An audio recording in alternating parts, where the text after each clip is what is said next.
Demokrasi di Indonesia itu kayak anggur lama dengan gelas baru gitu. Oh, anggur lama dengan gelas baru. Kalau istilah saya 4L gitu, lu lagi. Lu lagi. Demokrasi yang berbasis pada fungsi reproduksi. Fungsi reproduksi. Iya, kamu anak siapa? Oh, reproduksi yang biologis. Iya, yang biologis. Jadi Kaesang dengan modal hidup yang alay begitu dengan gaya TikTokan begitu kan tiba-tiba jadi ketua partai politik. Jadi apa kabar dengan orang yang sudah merintis social movement dari akar rumput gitu kan? Menurut saya semua capres dan cawapres sehat. Nah, yang sakit sistemnya.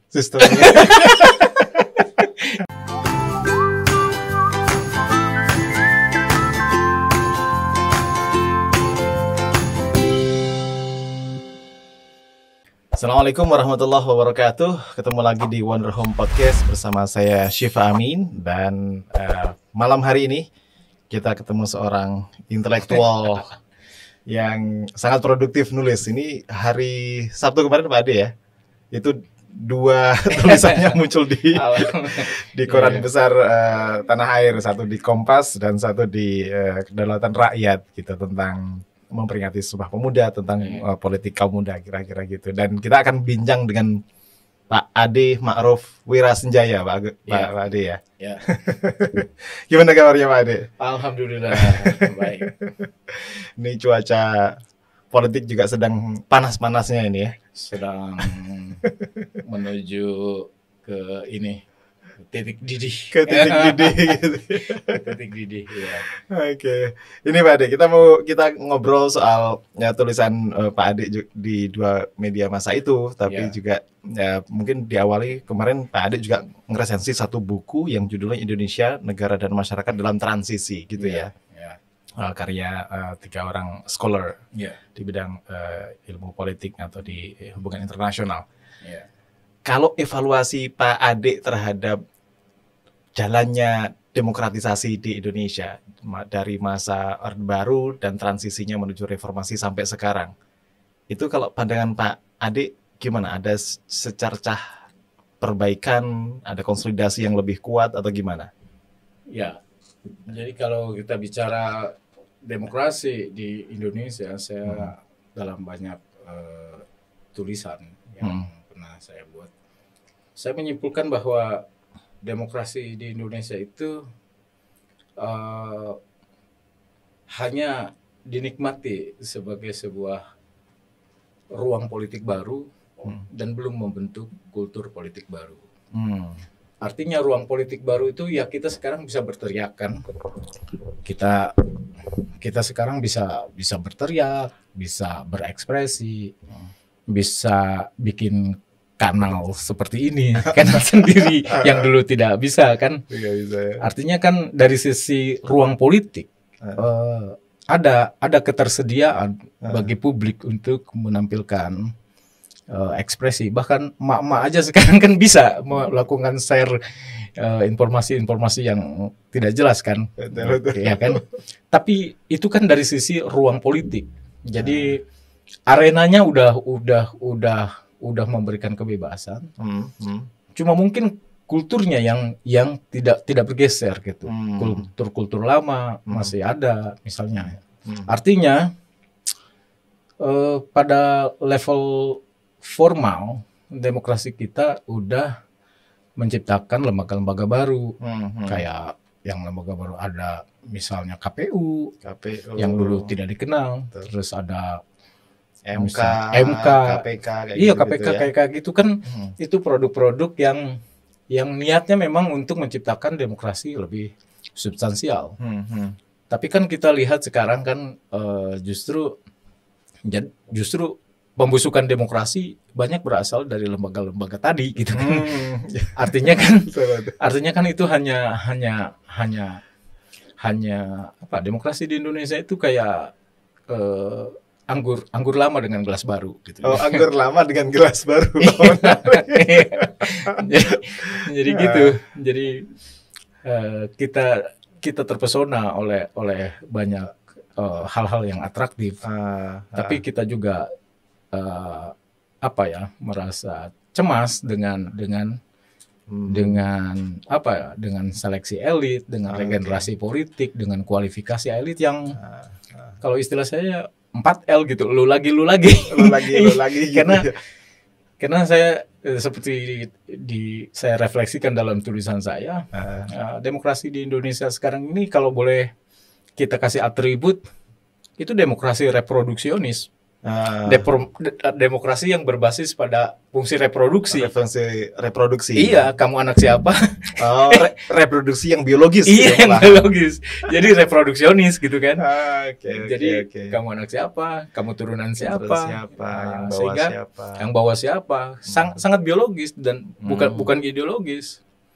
Makanya wajar ada kritik-kritik terhadap hasil keputusan MK kemarin.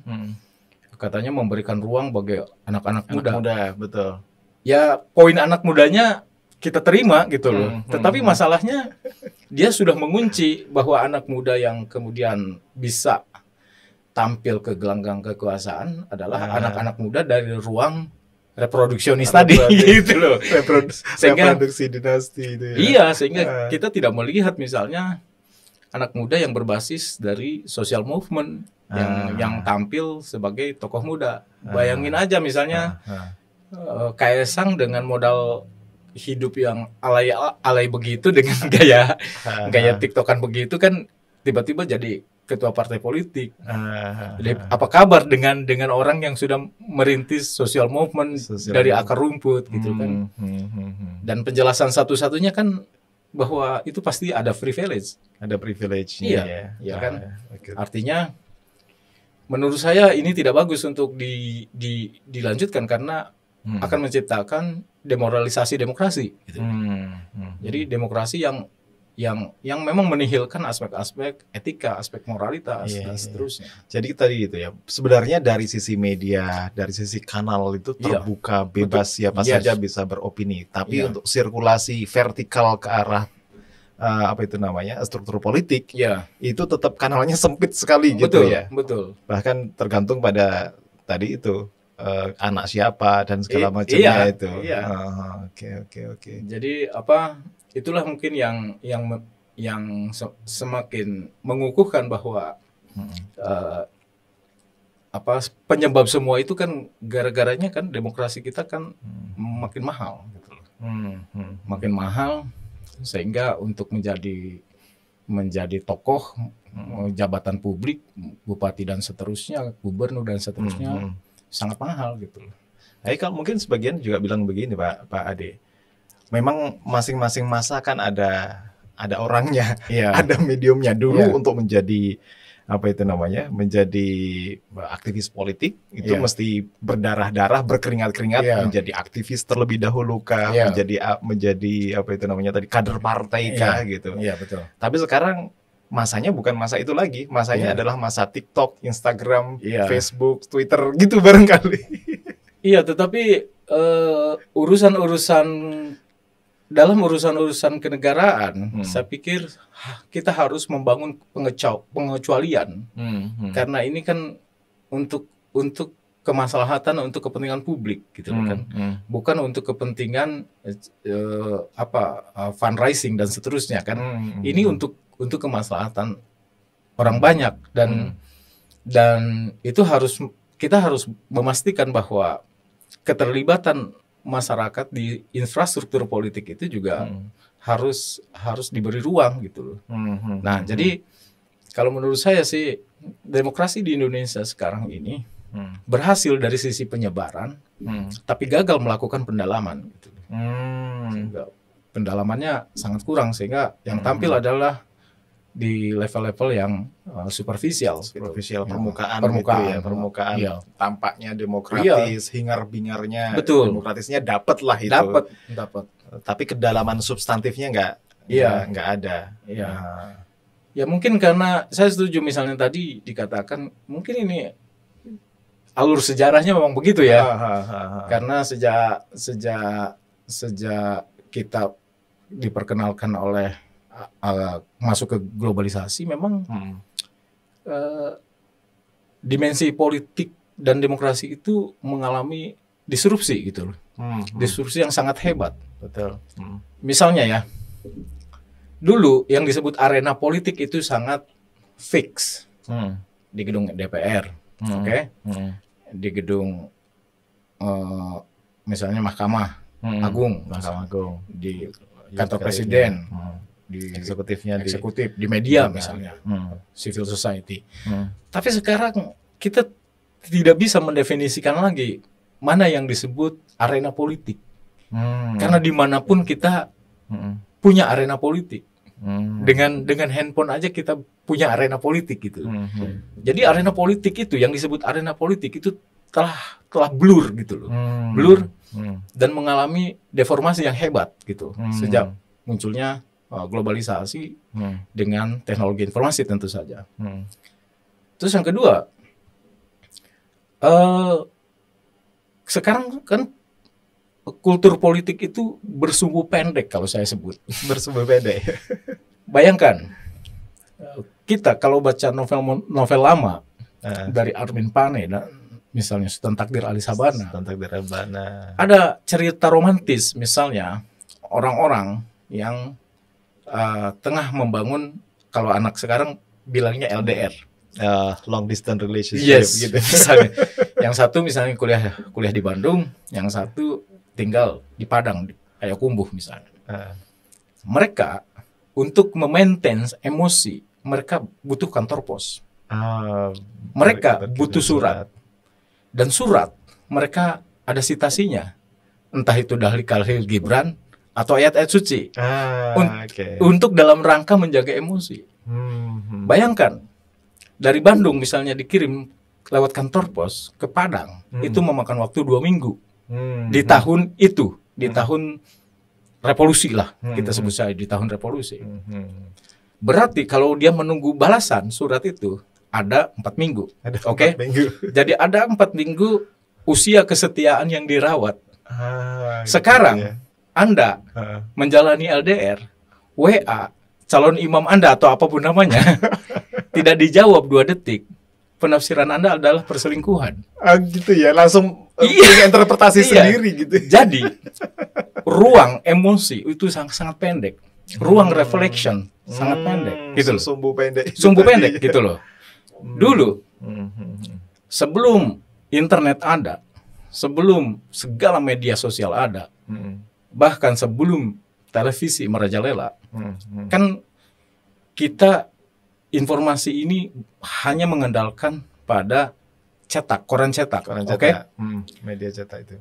Katakanlah Amerika ngebom Palestina di tahun 60-70-an, hari Rabu. Orang Indonesia sedihnya hari Kamis. Oke? Karena tertunda karena butuh untuk dicetak kan. Sekarang Palestina dibom oleh Israel 2 menit yang lalu. Kita menangisnya kan 5 menit kemudian atau 3 menit kemudian. Almost real time gitu. Yes. Ya, jadi sekarang penderitaan dengan air mata sudah tidak berjarak. Gitu. Penderitaan dan air mata sudah berjarak. Sudah nggak berjarak. Bisa terjadi saat itu. Iya gitu. Kalau dulu kan masih berjarak. Antara peristiwa dengan respon terhadap peristiwa masih berjarak. Ada space for reflection. Sekarang hanya space for emotion. Gitu. Jadi itu mungkin yang menjelaskan kenapa politik hari ini begitu emosional, penuh dengan hoax dan seterusnya. Karena saling berbalas. Saling berbalas, iya. Kan berbalas. Dan kadang-kadang kan nggak mikir dulu tuh. Bahkan bukan nggak mikir, nggak baca. Kita langsung share aja. Gitu ya. Terus kita ditanya, kontennya apa sih yang kamu share? Kita nggak tahu kan. Itulah post-truth. Gitu. Post-truth, iya. Kita tidak peduli apakah benar atau tidak. Yang penting melintas di kepala kan. Betul. Gitu. Jadi itu juga berpengaruh terhadap politik hari ini gitu loh. Sehingga politik menurut saya kekurangan ruang refleksinya. Makanya suara-suara cendekiawan, suara-suara orang kampus sekarang sepi. Tidak dijadikan rujukan. Yang dijadikan rujukan ya TikToker, Telegram. Betul, yang jadi referensi itu. Itu mungkin yang orang tidak melihat bahwa pergeseran di dalam kultur budaya pop hari ini yang dibentuk oleh artificial intelligence, oleh medsos dan seterusnya, punya pengaruh yang dahsyat terhadap makna ruang politik gitu. Gitu loh. Jadi dan kaum muda, kalau tadi Pak Adi kan di salah satu artikel yang di KR itu kan bilang kita kan punya sekitar berapa 60 sekian persen itu kan kaum muda, dan mereka yang punya hak pilih itu kan juga banyak sekali, yang generasi milenial dan segala macam. Terus kemudian posisinya mereka kayak itu tadi, rata-rata adalah sumbu pendek dalam konteks politiknya pun kayak gitu ya. Betul sumbu pendek gitu. Karena bayangkan aja, misalnya saya sering misalnya melakukan simulasi ya dari jurusan atau Departemen Hubungan Internasional. Berapa alumni hubungan internasional setiap tahun di Jogja saja kan? Itu kalau bisa kita simulasikan, mungkin sarjana HI dalam setiap wisuda mungkin yang lahir di Jogja aja udah sekitar 300 sampai 400-an di semua kampus ya kan? Kalau kita akumulasi dengan departemen lain, berapa jumlah orang-orang yang ingin mendapatkan pekerjaan baru. Nah, kalau mobilitas itu tidak ditampung di dalam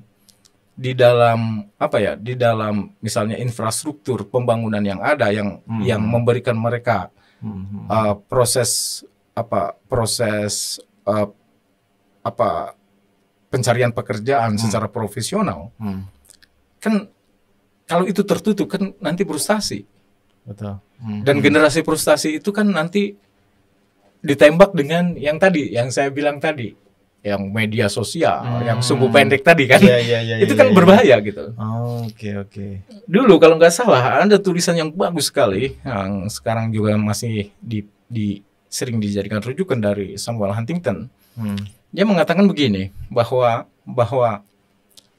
pembangunan politik itu harus menciptakan bagaimana infrastruktur politik mampu menampung mobilitas orang, mobilitas masyarakat. Jadi semakin masyarakat punya mobilitas, itu harusnya bisa ditampung oleh infrastruktur sosial dan politik yang memadai. Kalau itu tidak bisa ditampung, akibatnya apa, kata Huntington? Akan muncul instabilitas politik. Nah, ketika menulis itu, Samuel Huntington tidak memention sama sekali tentang medsos, karena buku itu terbitnya sebelum zaman medsos. Tapi kan kita bisa hubungkan dengan menambah variabel media tadi, bahwa betapa banyak nanti orang-orang yang berpolitik dengan pertimbangan frustasi seperti itu gitu loh. Jadi gitu loh. Jadi ngebloknya tidak lagi di partai, tapi di ruang-ruang virtual yang tadi sumbu pendek tadi ini. Gitu. Jadi ini mungkin yang harus kita terutama dari pihak-pihak kampus, sebagai saya menyebutnya perlu ada kelas-kelas atau kelompok imparsial. Kelompok imparsial itu yang tidak punya hubungan langsung dengan kekuasaan, yang terus menarasikan bahwa nilai politik atau political value itu juga norma etika dan seterusnya harus beriringan dengan kebutuhan kita melakukan deepening demokrasi. Oke. Lah, kalau misalnya ya, let's say sekarang tadi itu infrastruktur mesti mengakomodasi mobilitas masyarakat, mobilitas perkembangan tadi anak muda dengan gairah politiknya dan segala macam. Let's say tampilnya anak muda. Dalam hal ini misalnya orang seperti Kaisang atau Gibran yang juga dibesarkan oleh kanal medsos awalnya. Selain plus terus kemudian punya darah biru politik gitu. Bukankah ini adalah refleksi dari tadi itu? Refleksi dari infrastruktur yang mengakomodasi mobilitas vertikal anak muda itu tadi. Perlu saya revisi bahwa mereka tidak dibesarkan. Tidak dibesarkan ya. Tapi dicongkrokkan. Enggak dibesarkan. Kapan membesarkannya? Gitu. Kapan membesarkannya? mereka itu langsung aja gitu loh, ditaruh bahwa ya mungkin menurut saya penjelasan satu-satunya karena ini soal ekonomi politik, soal siapa membutuhkan siapa, partai perlu uang, uang adanya di mana kan kita bisa tebak kan, sehingga ada negosiasi, kamu jual saya beli gitu kan. Jadi itu aja. Jadi argumen membesarkan itu saya kapan itu membesarkannya? Coba saya tanya kapan membesarkannya? Kan nggak ada spasi atau waktu yang bisa menjelaskan bahwa mereka pernah dibesarkan. Mereka melompat karena ada privilege itu. Itu yang kita masalahkan. Jadi kita tidak bicara 40 tahun, 35 tahun, kita tidak bicara itu gitu. Tapi kita bicara mekanisme politik yang menurut saya lebih banyak berpihak pada generasi-generasi atau kaum muda yang dalam tulisan saya disebut memiliki aspek metapolitik gitu loh. Aspek metapolitik itu apa ya? Itu tadi privilege, aspek terah dan seterusnya gitu. Itu metapolitik banget kan? Metapolitiknya di situ ya. Iya, metapolitik. Terah, darah, terus kemudian apa itu namanya? Dinasti, patronase. Iya, itu metapolitik udah di luar nulur kata orang sekarang kan. Di luar nulur. Di luar nulur. Jadi gitu. Gitu ya. Jadi kalau Pak Ade agak pesimis ini dengan kiprah kaum muda dalam konteks politik, karena itu tadi kanal politiknya selalu harus mengandalkan, harus ada metapolitik. Iya betul. Gitu, saya termasuk yang pesimis dengan yang ditampilkan sekarang. Apalagi ditambah justifikasi katanya dulu Syahrir juga muda, dulu Agus Salim juga pernah muda. Ingat bahwa ruang produksi kekuasaan pada saat itu juga harus dilihat berbeda sekali. Mereka tampil karena mereka adalah kalangan eksklusif yang memiliki akses terhadap pendidikan. Pendidikan Belanda, Artinya mereka juga punya kualifikasi. Agus Salim misalnya punya kualifikasi karena dia mampu mengakses pendidikan yang waktu itu sangat diskriminatif terhadap orang Belanda dan Indonesia. Soekarno, semuanya mereka punya elan vital perjuangan gitu kan. Punya perjuangannya sendiri dari zaman itu. Dan waktu itu mereka adalah orang-orang para pendobrak zaman karena memang militansi dan ininya gitu, intelektualitasnya ya. Tapi kan sekarang kan beda. Cara produksi kekuasaannya itu yang menurut saya beda gitu. Jadi kita tidak bisa melakukan komparasi secara membabi buta, dan menurut saya itu oversimplifikasi ya. Kemana hilangnya elan perjuangan itu? Karena dari zaman Sumpah Pemuda, Agus Salim Young Islamitan Bond gitu Syahrir dengan PSI-nya zaman itu kan memang mereka ada pergulatan pemikiran dan segala macam, atau angkatan 60-an, angkatan 98. Lahir dari rahim gerakan sosial gitu. Betul. Terus ini hilangnya kemana? Ini gerakan mahasiswa sekarang kayaknya nggak kedengeran juga tuh Pak. Hampir semua kampus juga mengalami kondisi itu gitu loh sekarang. Kita tidak menyalahkan si mahasiswanya kemana. Kalau saya selalu melihatnya semua itu dari ruang produksi hari ini, ruang produksi pendidikan, ruang produksi kekuasaan, ruang produksi hubungan sosial. Itulah mungkin yang mempengaruhi. Misalnya dari sisi ruang produksi pendidikan aja misalnya. Kan saya kebetulan adalah generasi transisi, semi kolonial dan semi milenial. Jadi transisi, dan saya melihat pergeseran itu gitu loh, di mana misalnya ya dulu di kampus-kampus itu kan kita terlibat di dalam aktivisme itu kan tidak terlalu punya pengaruh terhadap bayar membayar. Kalau terlambat bayar SPP, gitu kan, macam-macam karena dulu kan sistem paket kan. Ya, sekarang kan mahasiswa mungkin mikir, dan menurut saya bisa kita terima gitu. Misalnya saya harus spend untuk SPP di sebuah kampus yang juga sangat mahal kan sekarang, harus kita akui kan. Kalau keterlambatan sekarang kan, kalau ngulang itu pasti implikasinya pada pembayaran. Itu mungkin yang membuat mereka mikir-mikir. Terus gerakan sosial, gerakan protes terhadap kekuasaan bukan wilayah yang seksi dan eksklusif lagi, menjadi wilayah kaum muda. Emak-emak aja sekarang bisa ngeritik gitu kan. Jadi apa yang saya harus rebut gitu di ruang sosial itu. Kritik aja sekarang sama pemilik handphone aja. Semua pemilik handphone bisa. Mau ibu-ibu, mau ibu muda, ibu tua bisa gitu loh. Gitu ya. Melakukan kritik dengan menyebar meme dan seterusnya gitu. Orang sekarang bisa menikmati apapun gitu. Nah, lalu mungkin mahasiswa berpikir, ini saya terus harus menyuarakan apa gitu. Mungkin dari situ kita bisa sekaligus juga melakukan otokritik terhadap mahasiswa bahwa mungkin perlu dicari ceruk topik baru gitu loh, topik baru maupun cara baru untuk membangun gerakan sosial ini. Jangan sampai hal-hal yang sudah itu repetitif diulangi lagi gitu loh. Nah, jadi itu mungkin bisa menjelaskan. Jadi tidak semata-mata kehilangan gairah, kehilangan elan vital. Tapi mungkin ruang sosialnya memang harus kondisinya mengarah ke situ. Semua apa itu tadi ya, semua struktur administrasi pendidikannya juga kayak gitu. Lah harus kita akui kan, kita sekarang berada pada era kapitalisasi atas segala hal kan. Iya. Dan kapitalisme itu penyakitnya kan satu, hierarki. Munculnya hierarki.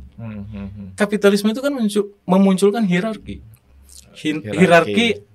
Kalau kamu nggak bisa di universitas yang mahal, kamu ke universitas yang murah. Kan kapitalisme itu menciptakan hierarki.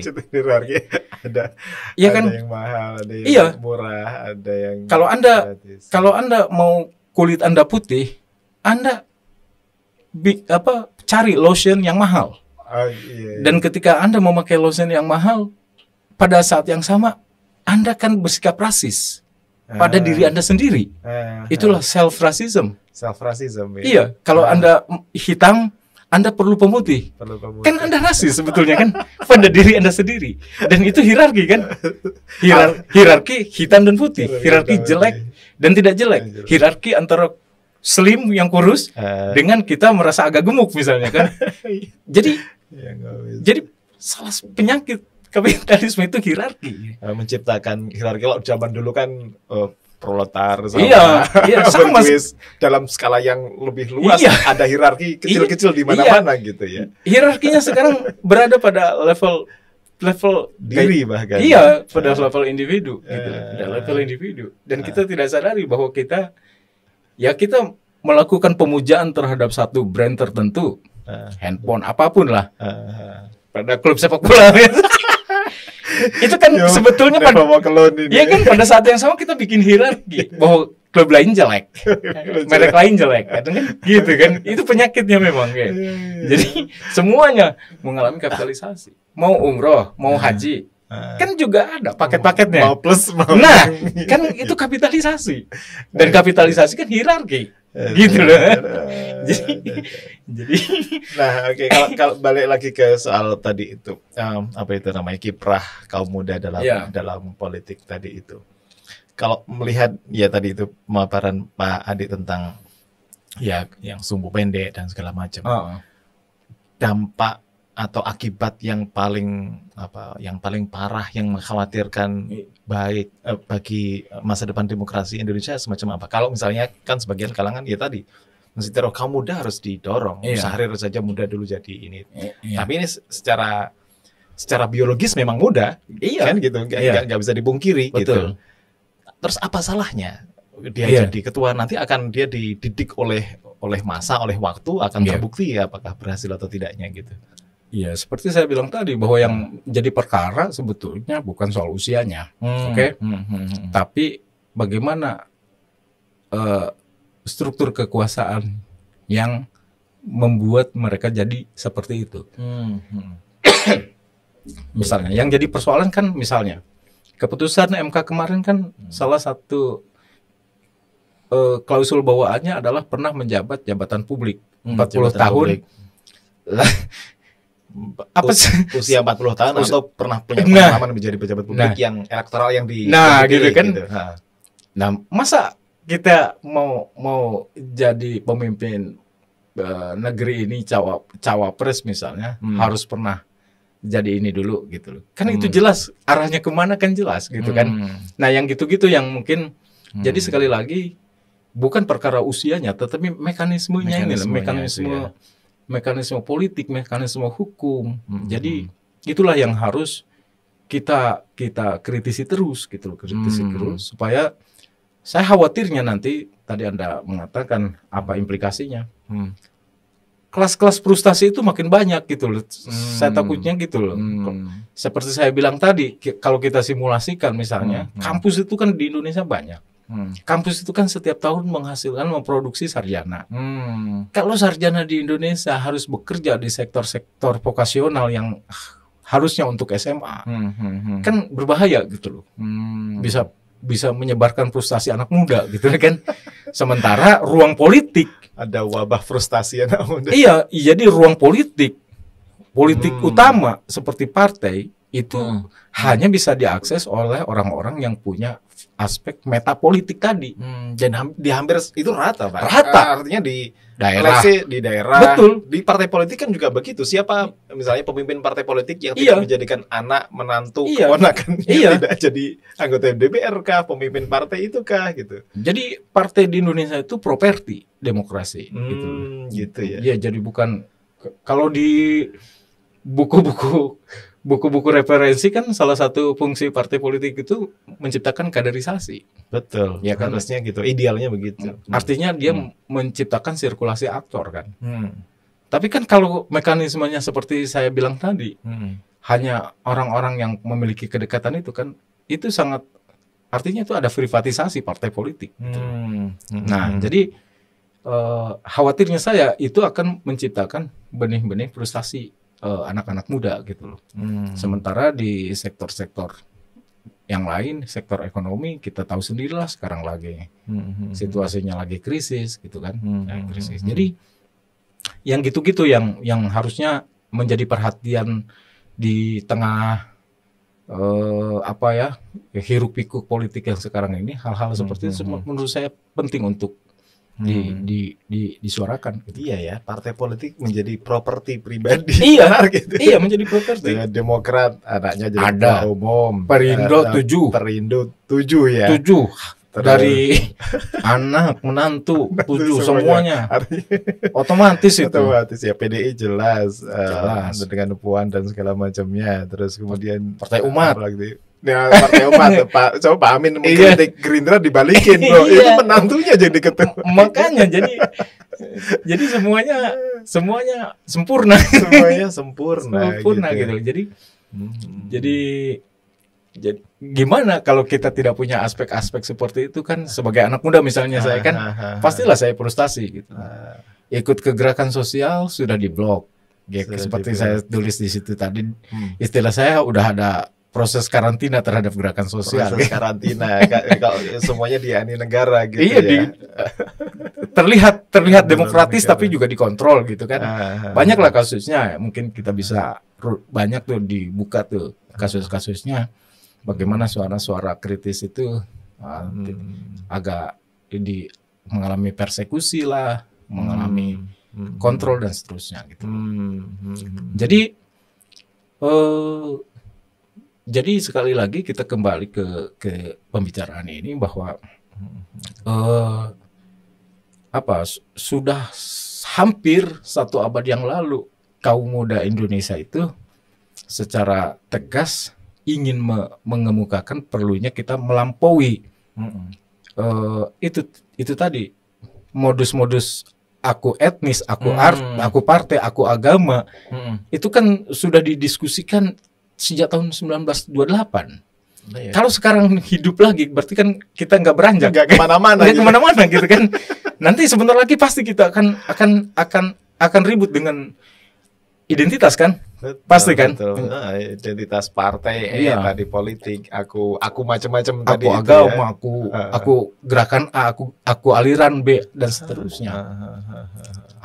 Terutama agama nanti kan pasti yang wilayah wilayah paling ujung yang sering digunakan, yang sering dipakai gitu untuk ya melakukan apa ya, melakukan perbedaan, membangun border dengan yang lain biasanya lewat agama ya. Jadi di negara kita itu menurut saya agama cenderung jadi alat, bukan jadi nilai gitu. Jadi agama sebagai alat itu kan nanti tujuannya untuk menghukum, memberikan judgment kan, menilai orang lain, ya kan, dan begitu. Dan bukan sebagai nilai kan. Kalau sebagai nilai kan kita tanpa teriak-teriak dengan diksi agama pun kita kan, yang kita jalankan ini nilai agama gitu. Ya samalah dengan kehidupan kita sebagai misalnya dosen ya. Di kampus yang kebetulan berbasis Islam misalnya. Nah kalau Islam itu di kampus juga dijadikan hanya alat kan, hanya untuk penghias ruangan misalnya, di situ ada ayat ini kaligrafi ini dan itu gitu. Tapi dosen nggak pernah datang. Itu kan nggak ada nilainya. Ruang dosennya kosong gitu. Kosong. Jadi tidak ada kuliah, ada mid semester. Kan ajaib kan. jadi menurut saya mari kita gunakan agama itu sebagai nilai, value, sebagai nilai, bukan sebagai alat gitu. Sebagai alat ya. Jadi apa ya? Ya sebentar lagi lah kita akan melihat seperti perulangan kembali di era-era sebelumnya. Tapi mungkin bedanya sekarang agak lebih tertolong dengan adanya 3 kontestan. Kalau dulu kan 2 kan. Dua itu kan jelas sekali ininya kubunya jelas sekali. Berhadapan dengan menggunakan isu apapun lah. Nah, jadi sekarang ada 3, jadi lumayan kasih opsi lah buat masyarakat gitu. Oke, nah kalau dulu agak kan tahun 2019 isu aku agama tadi itu kelihatan banget ya. Iya betul. Apa itu namanya? Kubu A pakai simbol-simbol agama dan segala macam. Kubu B akunya aku yang lain. Betul. Nasionalisme yang sempit lah dalam ini mereka. Iya. Kalau isu yang paling mengemuka yang menghalangi, kalau istilah Pak Adi itu kan transendensi, harus ditransen gitu, harus melampaui keakuan. Betul, iya. Nah, itu keakuan apa sekarang ini yang mendistingsi 3 kontestan tadi itu yang potensial bisa bertabrakan, bisa berkonflik atau? Ya aku Indonesia lah. Ke Indonesia. Iya, aku Indonesia seperti jelas manifestonya kan tahun 28 kan. Manifestonya sangat jelas. Diulang kembali tahun 98 kan diulang kembali. Tahun 28 diintrodusir. Tahun 66 diulang kembali.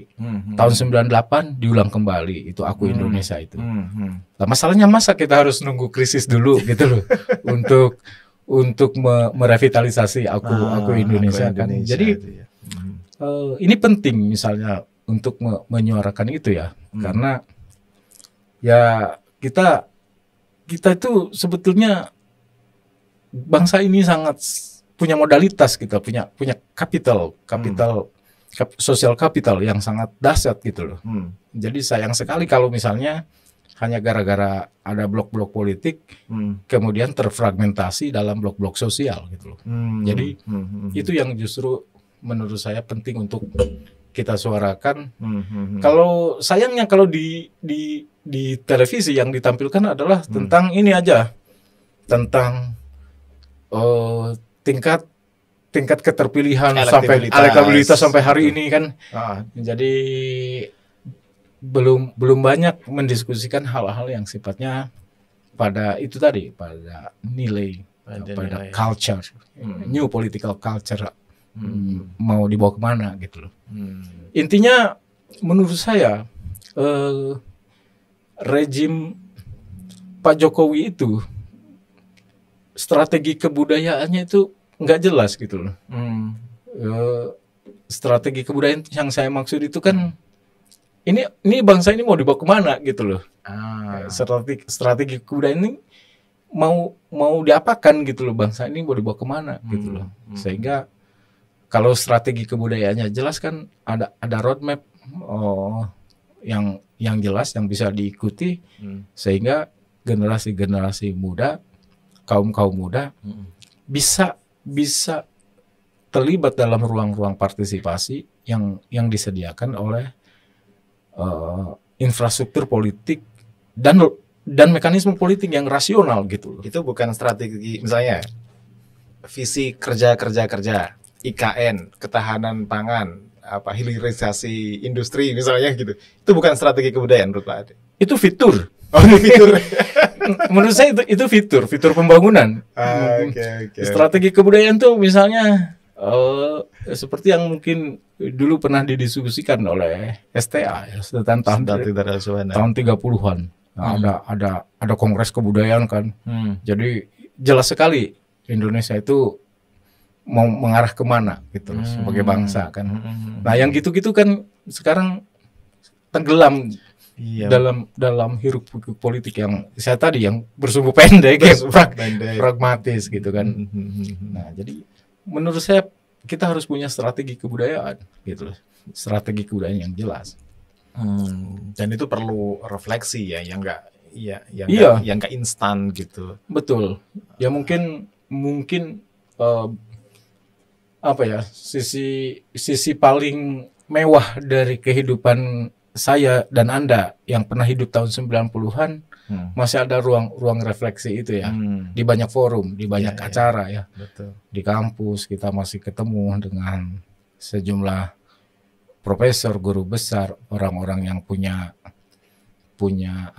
wisdom, kearifan gitu ya. Nah, sehingga kita punya role model lah ya. Punya role model. Sekarang kan pakai Zoom dan acara-acara seperti itu tidak berpengaruh terhadap reputasi kan. Jadi udah si mahasiswa tidak mendapatkan ruang refleksi sejak di dalam kelas dari pengajar-pengajarnya. Gimana mau mendapatkan refleksi? Ada seorang yang lulusan PSD dari luar negeri. Dia menyerahkan seluruh pengajarannya pada asisten. Oh gitu. Padahal dia pengen denger itu ya, ilmu dia itu selama di luar itu apa aja, gitu kan. Tapi mahasiswa kan kecele kan. Jadi jangan-jangan kampus juga menyumbang frustasi gitu kan. Iya. Ini kritik buat kita semuanya. Iya kan? Ya. Iya kan. Jadi saya kadang-kadang kebetulan kan ada keponakan kan juga kuliah kan. Itu yang masuk katanya yang baru lulus kemarin asisten. Template banget ngajarnya gitu. Ngajarnya template gitu. Kritik juga nih buat dosen-dosen. Iya, itu template banget katanya. Khusus asisten gitu. Iya, template banget katanya. PowerPoint-nya macet, yang ngajar berakhir kan. Jadi dan itu tadi kita terlalu mengandalkan media, nggak bisa mikir gitu. Nah, gitu. Itu mungkin makanya tadi saya bilang ada kemewahan yang kita terima di zaman era transisi itu ya, di mana kita masih bisa mendengarkan forum-forum atau Pak Kunto Wijoyo bicara dengan Amin Abdullah, Mohtar Masud ngomong langsung di depan kita, itu kan kita gimana itu kan tergugah gitu kan. Wih, keren banget nih mikirnya gitu. Sekarang enggak. Ada role model. Sekarang lulusan itu datang ke kampus, asisten yang masuk. Template lagi ngajarnya. Oke, Pak Ade. Jadi kalau misalnya tadi tuh rasa frustasi tadi itu kalau dibiarkan kan bahaya tuh. Betul.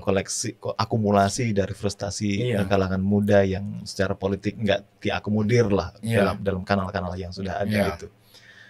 Agar itu tidak terjadi gitu. Agar tadi etos dan spirit perjuangan itu muncul kembali. Apa kira-kira yang bisa dibikin itu? Apa yang bisa kita buat agar ya demokrasi Indonesia makin substantif lah katakan gitu. Ya mengembalikan demokrasi pada jalurnya gitu loh. Bahwa demokrasi itu pada akhirnya bukan semata-mata menciptakan struktur-struktur baru. tapi juga membangun kultur-kultur dan norma baru gitu loh. Kultur lama ya kita hilangin gitu loh. Kultur baru ya kita bikin. Makanya saya tadi bilang kita perlu ada strategi kebudayaan supaya antara mekanisme politik itu inline dengan ruang budaya kita gitu loh. Selama ini kan politik mah kemana? Kita teriak mah kemana kan, moralitas mah terus digemakan, tapi kan nggak nyambung kan. Lembaga-lembaga pemerintah dibentuk untuk memberantas korupsi, tapi juga kultur korupsinya masih lanjut iya, terus gitu ya. Terus dibentuk juga lembaga A, lembaga B, semua punya lembaganya, semua punya divisi-divisinya sekarang. Yang tujuan awalnya kan supaya politik itu berjalan dengan normal, beradab dan transparan kan. Tapi kan nggak terjadi gitu kan, nggak terjadi. Elit-elit ya berloncatan itu aja gitu kan. lingkarannya itu aja gitu kan. Partai tadi menjadi lembaga-lembaga privat gitu kan. Jadi itu menurut saya agak berbahaya. Bonus demografi kita tuh harus diselamatkan gitu loh. Nah, bonus demografi kita seperti saya mention di artikel saya itu kan kurang lebih ada berapa juta tuh? Berapa? 65 jutaan. 65 jutaan secara demografis Indonesia itu isinya anak muda kan? Iya, 68,82 juta. Nah, menurut BPS 68 BPS itu. Itu kan bonus demografi dan itu bisa menjadi bencana demografis kan kalau tidak dikelola gitu kan. Jadi itu mungkin agenda kita bagaimana kaum muda ini tidak menjadi penonton, tidak menjadi orang-orang yang kemudian hanya kerjanya melakukan reaksi sebab perilaku elitnya memang melakukan blocking terhadap mobilitas mereka gitu kan. Gitu. Ya. Menarik itu. Ya kita memang strukturnya macam-macam tadi itu. Struktur politiknya kelihatan ada tadi ada MK, ada KPK, ada ombudsman, macam-macam. Tapi culture-nya itu belum berubah. Betul. Ya. Culture-nya, budayanya itu masih sama. Let's say MK strukturnya baru. Iya. Tapi dinasti politik itu kan dari dulu sampai sekarang itu. Iya. Itu lama, kultur yang lama sekali yang dipertahankan itu. Iya. Nanti kan kalau ditanya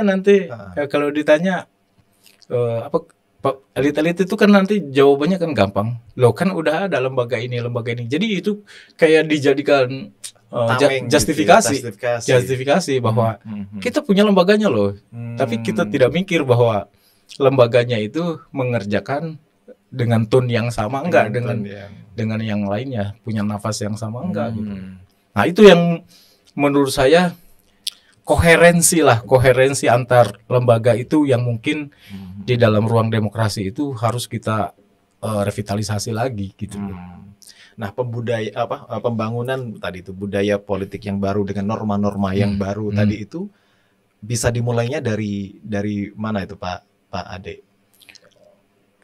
Saya selalu percaya bahwa seperti banyak orang mungkin pernah mendengar pepatah ini bahwa ikan busuk kan mulai dari kepala.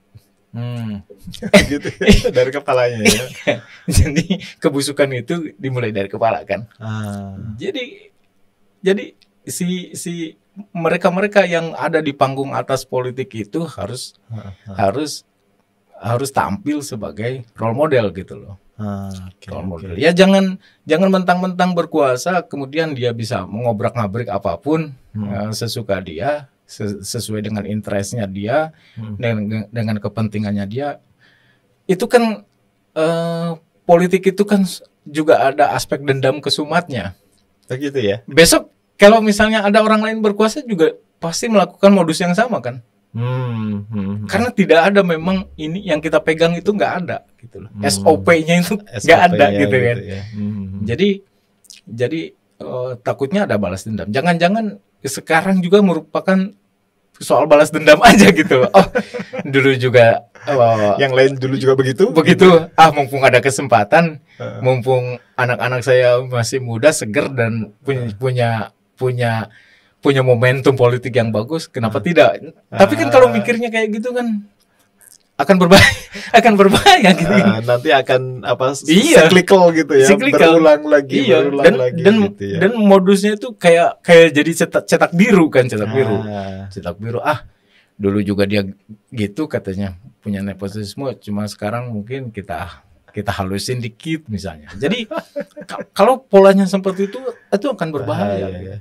Kan banyak kalangan-kalangan, kaum-kaum yang berada di wilayah-wilayah yang tidak seberuntung anak-anak muda yang terkait dengan cara produksi kekuasaan atau punya privilege kekuasaan gitu. Nah, itu yang mengandalkan pada kapasitas profesionalnya misalnya kan. Nah, kalau itu tidak memiliki kesempatan kan blok-blok frustasi itu saya khawatir akan tambah gede gitu, membludak dan meletus gitu ya pada akhirnya gitu. Oke. Jadi pada akhirnya nanti orang akan apatis kan terhadap politik.